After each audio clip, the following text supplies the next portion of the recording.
This is the Targa 32. Now 32 is one of the most popular boats in the range. They've been building it in one form or another since 2011, but this is the latest version, the aft door. You can have it with the aft door or the flybridge, and we're here in the Finnish archipelago on home territory to see what it can do. So in this review, I'm going to give you a full tour of the deck's interior machinery spaces, point out what's good and bad, but first of all, and most importantly, see what it's like to drive.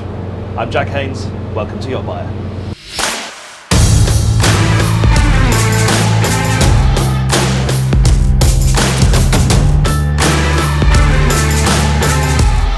Before we get into it though, make sure you subscribe to the channel, hit subscribe, hit the bell icon, and you'll never miss another tour like this one. There are really no finer setups than a twin diesel stern drive Targa.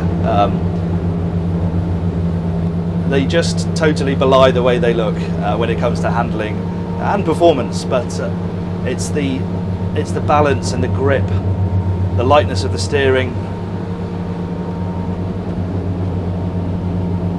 There's just nothing quite like it. It's incredibly calm today. Not really the sort of conditions that this thing was designed to tackle. But it's very enjoyable because it's effortless. That is the word that really describes this boat. It is effortless progress in all conditions. But what I really like is the driving position. It is so comfortable. It's like sitting in your car on the motorway. It's so relaxed. Everything is really close. Okay, the plotter's a bit of a stretch, but in terms of the major controls, throttles, which move on the entire pod, you have steering wheel adjustment and you have the whole pod adjust as well. This is a suspension seat that slides, so you can get really comfortable. You can get really close to the dash, and if you're covering lots of ground, then you can really just sit back and relax with a superb elevated view. You're nice and close to the bow, thin windscreen mullions, the all-round view is excellent. It's very bright in here. It just makes life really easy. The only thing that would make life easier is auto trim, which this particular boat doesn't have. It is an option. You just hit auto and the interceptors are working automatically to keep the boat at the best trim level. You have trim assist on the stern drive legs. Again, that does the same thing, but just working the legs to the best angle depending on what you're doing.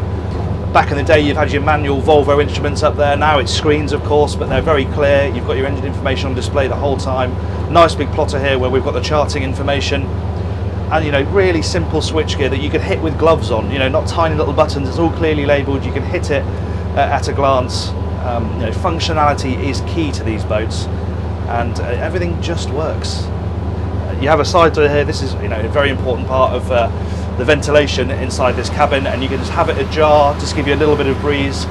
It doesn't fix anywhere, but it's got quite a stiff action, so you can just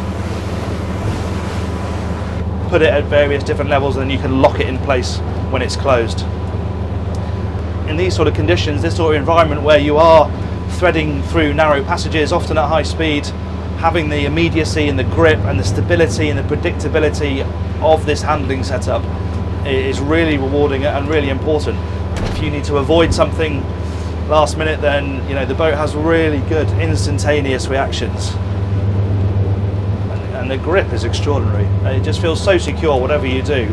But with that, it doesn't wander around on the straight and narrow. When you set the steering, it just sits planted solidly. There is a simply huge selection of engine options on the Targa 32. Single, twin, Volvo Penta D4s or D6s. You can have outboards as well to 400 horsepower. This boat has got the twin D4 320s, which are a popular option amongst customers, and they provide 40 knot performance. If you go for the largest D6s, you get near 50 knot performance, so there is a significant hike in the top speed. But because this boat lives so comfortably at 25 to 32 knots, I think these D4 320s are a really nice match for it, and it's their cruising efficiency that is so appealing. Between that 25-32 knot range, you're looking at sort of 2 to 2.5 litres per nautical mile, which gives you a range of 340 odd nautical miles. So really comfortable cruising at a decent pace, and you can be flexible as well. If you want to get a bit of a move on, travel at 30 knots, you can. You'll drop down to 25, take it easy, then there's not a massive change in the boat's efficiency. Once you get up past 30 knots, the engines just fade back a little bit more into the background and make for very relaxing progress, very easy to talk at those speeds, and you really aren't so conscious of them. That's the driving experience.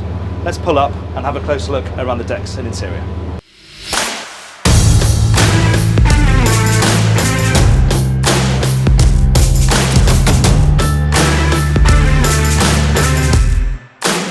Of course, this is a stern drive boat, but as an option you can have the joystick, which gives you IPS style control. So you push sideways, boat moves sideways, twist, and obviously it twists. This is an option to have it out here. As standard, of course, you get the one in forward of the throttles at the lower helm. But yeah, this is a nice position out here. I've got a really great view forward. Obviously I can see the back of the boat, and I can see through the boat as well. So even from back here, I can see the bow. So it's not, as I said, not say it's a must-have. It's a nice to have, but yeah, it works really, really effectively.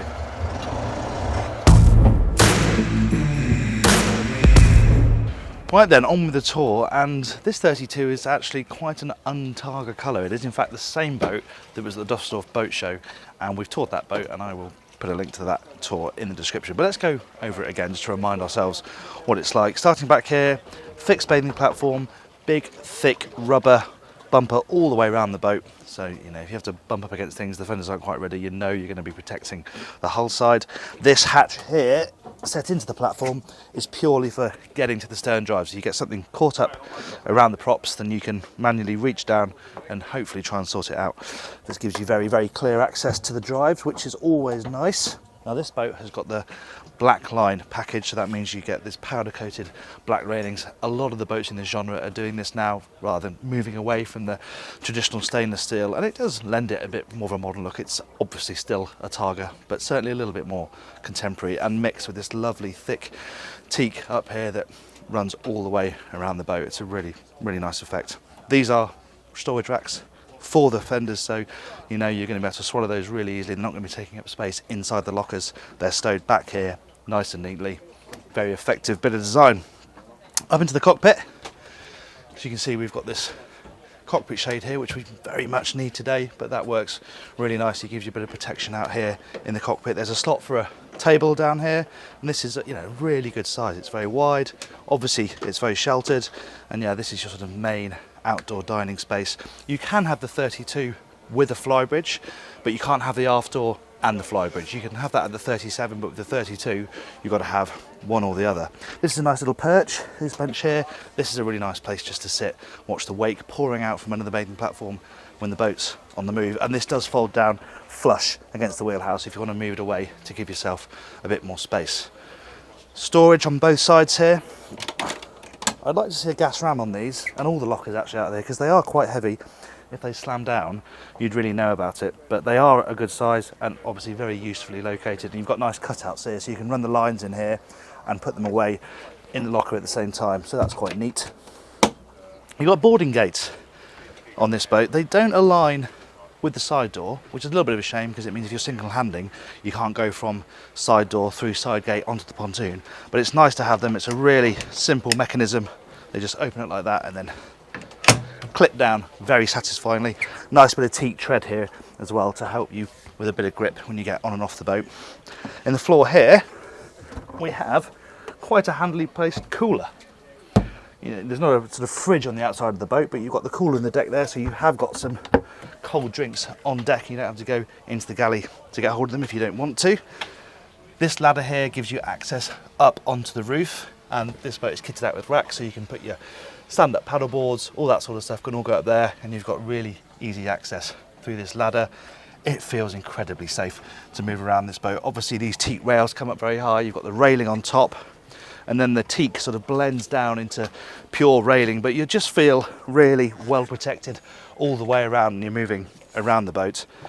Open scuppers down here, so if you do manage to completely stuff the bow and pour water down the decks, which would be quite impressive to be honest, it's going to clear out really quickly, really easily. These just go directly out back into the water, so that should clear any water off the deck very efficiently. Forward here you can have this with the comfort cabin, so that gives you an extended coach roof, much better headroom in the forward cabin we'll see later on. If you don't have that, then you have this arrangement, which is a bit more sociable and gives you more living space. There are cushions in the same style as the ones in the cockpit that fit on top of this entire area actually to make it a bit more comfortable. There's also a table that slots in here, so yeah, it's a really nice space. And again, when we're going along at displacement speed, these forward cockpits become a really nice place just to sit, pick up the breeze, have a chat. They're really sociable.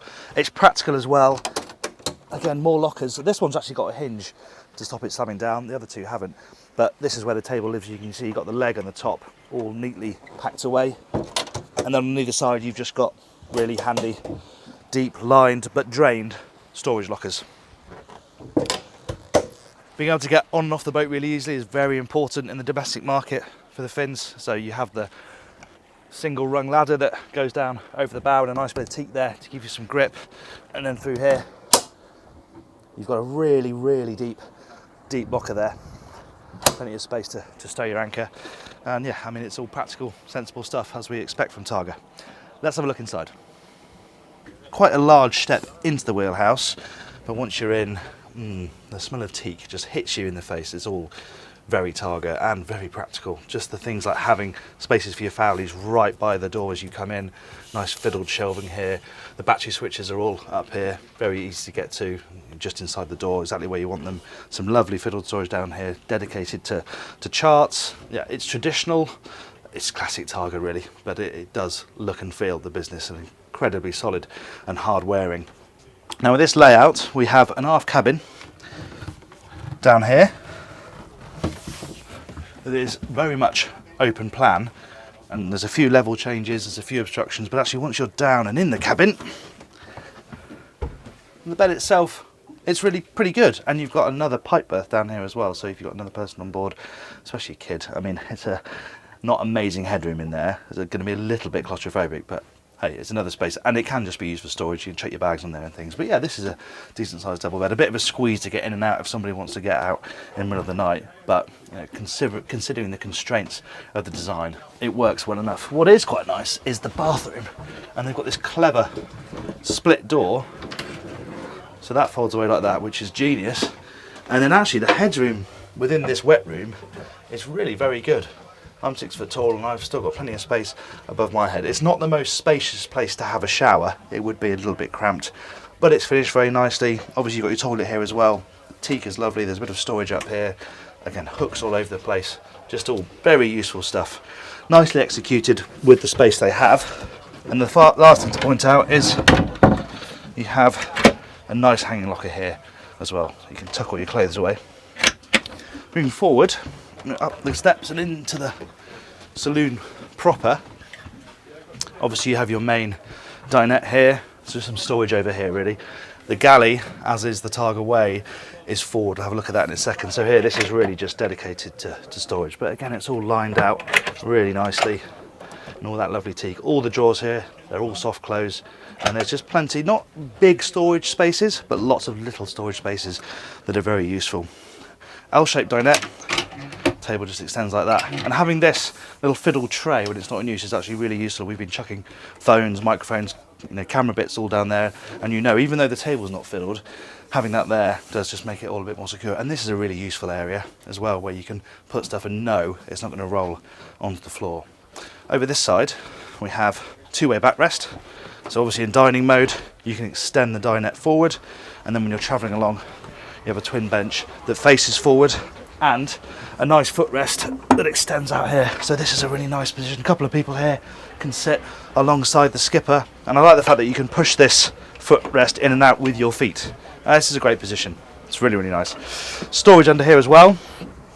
I mean, I won't open it all up, but you've got space for your crockery there, space for your shot glasses, obviously Kippish, all Targa branded, very nice indeed.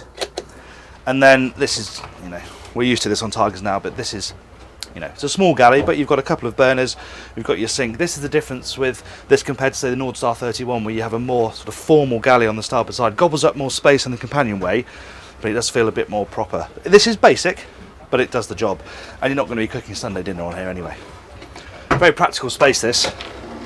All this lovely little fiddled storage areas, cup holders. These can slide and move around.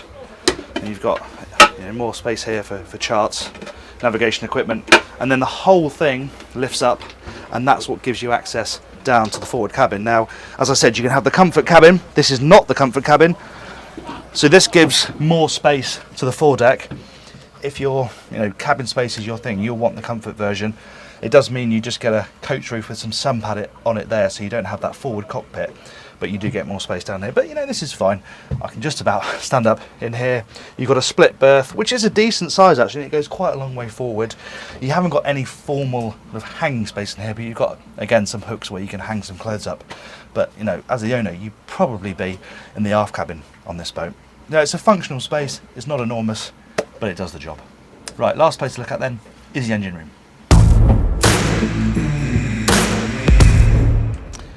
Engine room access. Split hatch here on the Targa. So a couple of catches. And up she comes. So it's quite nice because you can, check on them individually if you need to. Storage here. Now this is usually just wasted space, but this is where you've got the director's chairs that you can move around the boat. It's a really nice place to put them. And then, you have absolutely tremendous access to both engines. More storage there. That's where you've got the table and the legs for the cockpit. Again, it's nice just to have a proper space for those in an area that usually is just wasted. Look at the alignment of all of the electronics, the wiring down there. It is absolutely immaculate. And remember, you can have this with a single engine as well. So if you had that option, the space down there would be even better. But still, it's very good. It's incredibly neat, very tidy. Daily checks and even more involved stuff is going to be pretty easy on this boat. I realised I got to this point and I haven't mentioned pricing. Well, this boat to this spec, which is a pretty high spec, it's got everything except generator, air conditioning, and you could have a seakeeper as well. It's 420,000 euros ex VAT to this spec. It's got about 70,000 euros worth of extras on it, and you sort of know what to expect when it comes to testing a Targa. Yes, it's a little bit more modern here and there. It's got an updated colour scheme, but at the core, it is the essence of Targa, the 32. It's one of the most popular models for a reason. Let me know, though, in the comments below whether you would choose this, the Sargo 31, or the Nordstar 31 if you were in the market. I'll be interested to know which one you'd go for. Thank you very much for watching this review of the Targa 32. If you want to see more sea trial videos, you can click up here, and if you'd like to subscribe to the YachtBuyer channel, please click up here. Thanks very much for watching.